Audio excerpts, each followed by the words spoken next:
Nous sommes en compagnie aujourd'hui de Marie Lévesque, qui est formatrice et agente de communication à la Citadelle de la Chute, une maison d'hébergement temporaire pour les femmes victimes de violences conjugales et leurs enfants.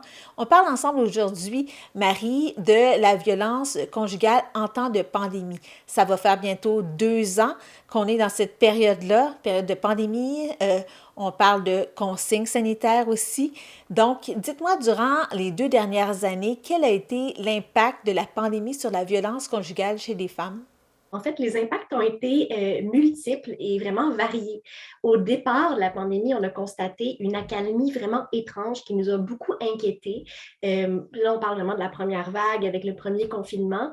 Euh, En fait, on était plutôt inquiètes parce que les femmes faisaient moins appel aux ressources d'aide en violence conjugale.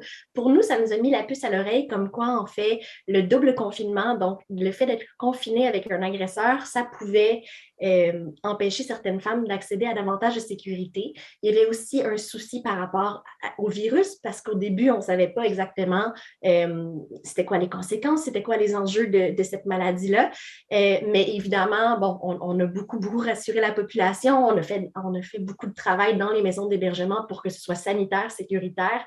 On a informé la population à l'effet que oui, les maisons d'hébergement sont encore ouvertes. Puis c'est complètement sécuritaire, en fait, d'y avoir accès.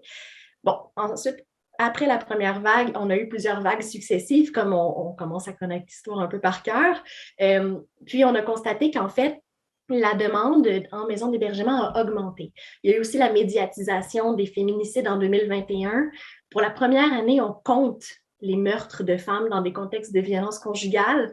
Puis le fait que ce soit médiatisé, que ce soit rendu visible, cette problématique de société-là, qui est la violence conjugale, ça fait on pense que c'est ce qui peut avoir contribué au fait qu'on a eu beaucoup plus de demandes cette année, tant d'hébergement, de services à l'externe, de renseignements par rapport à des proches qui étaient inquiets.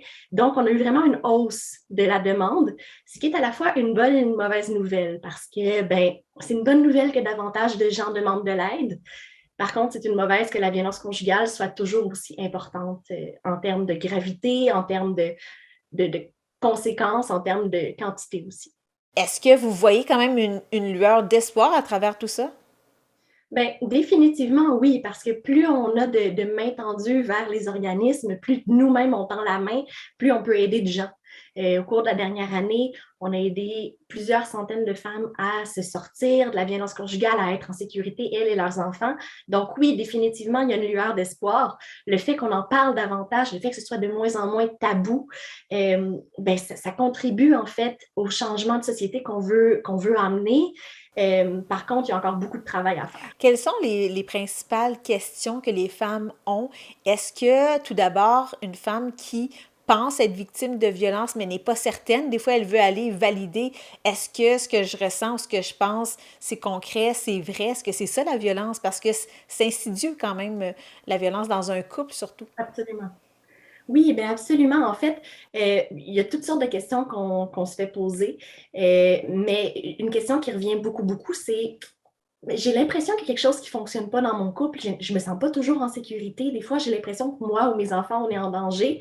Est-ce que j'ai raison de m'inquiéter? Est-ce que vraiment c'est de la violence?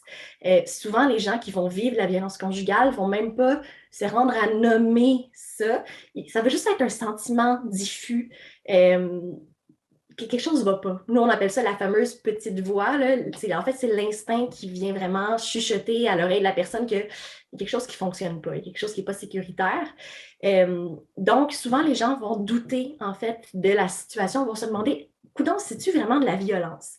Ben, nous, ce qu'on leur dit, premièrement, c'est, ben, si tu doutes de ta sécurité, écoute ton instinct, il y a de fortes chances que ton instinct ait raison.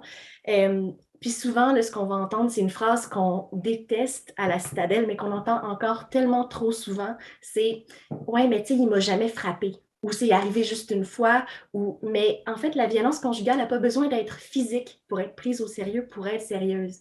Dès qu'on parle de violence psychologique, de contrôle des finances, de pression sexuelle, de violence verbale, de menaces, on parle de violence conjugale. On n'a pas besoin d'avoir des bleus pour aller chercher de l'aide, en fait, ni de nécessairement porter plainte à la police. Nous, on existe pour justement venir en aide aux gens Dans n'importe quelle situation de violence conjugale, on n'a pas besoin d'avoir vraiment là, des marques, en fait, physiques. Mhm. Et quels sont justement les différents services que vous offrez à la Citadelle de la Chute? Donc, à la Citadelle, on offre plusieurs services. On a une ressource d'hébergement, donc qui est vraiment une maison d'hébergement qui est confortable, sécuritaire, sanitaire, qui est 24 heures sur 24, évidemment, 7 jours sur 7, même à Noël, tout le temps, tout le temps. On a ça. On a aussi, il y a des gens qui vont vivre la violence conjugale, des femmes, des enfants qui vont vivre la violence conjugale, qui n'auront pas nécessairement besoin d'être hébergés. Peut-être juste de discuter avec une intervenante, de voir qu'est-ce qu'il y en est. Donc, pour ces gens-là, on a un service externe, c'est-à-dire que c'est un suivi par rendez-vous avec l'intervenante. Évidemment, alors, dans les circonstances actuelles, on parle plus de rendez-vous par visioconférence ou par téléphone qu'en personne. Normalement, c'est aussi en personne. Donc, c'est aussi un service qu'on offre. Évidemment, c'est gratuit. On offre des référencements par téléphone, un service de clavardage. Tout ça est gratuit complètement. Puis, en fait, nous, on respecte vraiment le rythme de la personne qui nous contacte, donc de la femme qui nous contacte. Notre but, c'est de l'aider, d'y fournir les outils pour améliorer sa situation, la mettre en sécurité, la faire se sentir en sécurité à son rythme à elle. Et est-ce que vous réussissez en ce moment à répondre aux demandes? Ben, en fait, on répond à une grande part des demandes, entre autres grâce aux subventions qu'on a reçues dans les dernières années, aux dons aussi de plusieurs organisations de la MRC qui nous ont tendu la main, nous sont venus en aide. Il y a une subvention gouvernementale, justement, parce qu'on a beaucoup, beaucoup parlé de la violence conjugale qui nous permet, ça c'est un scoop, qui nous permet d'ouvrir nos services dès l'année prochaine aux gens qui sont en situation de mobilité réduite. Donc, on a accès à à des sous pour pouvoir aménager notre maison de manière sécuritaire puis pratique pour les gens qui, par exemple, sont en chaise roulante ou qui auraient des difficultés à se mobiliser. Au niveau du personnel, au niveau des intervenantes qui sont sur le terrain, de nos travailleuses, on a assez de personnel. On peut compter sur une équipe qui est vraiment formidable. Écoutez, honnêtement, là, moi, je suis agente de communication, je ne suis pas intervenante. J'admire tellement le travail des intervenantes. L'équipe a fait preuve d'une flexibilité incroyable depuis le début de la pandémie. Ça demande beaucoup de flexibilité. Ça demande beaucoup de sacrifices dans une certaine mesure parce que, bon, évidemment, on a adapté nos mesures de travail, on a resserré les restrictions sanitaires. Oui, on a assez de personnel, on peut répondre à la demande des femmes qui ont besoin d'aide. Puis, en fait, on travaille en réseau, en partenariat avec toutes les autres maisons d'hébergement du Québec. C'est-à-dire que si nous, à la Citadelle, on n'a pas assez de place, parce que ça peut arriver que des fois, ben, nos chambres vont déborder. D'ailleurs, on était à pleine capacité pendant tout le mois de décembre.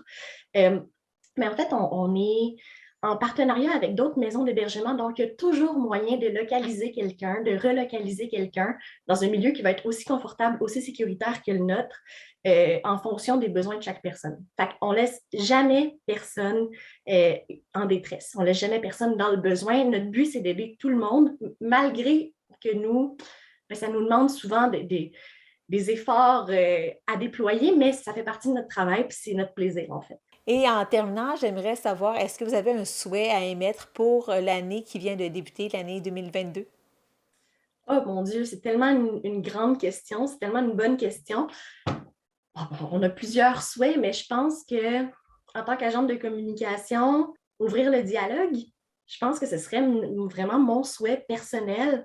Qu'on ouvre le dialogue par rapport à la violence conjugale, qu'on détruise les tabous, qu'on démystifie certaines choses, qu'on en parle, comme on fait en ce moment. En fait, ce serait mon souhait parce que c'est à force d'en parler qu'on va parvenir à diminuer la violence conjugale puis ses conséquences. Fait que ouais, ouvrir le dialogue.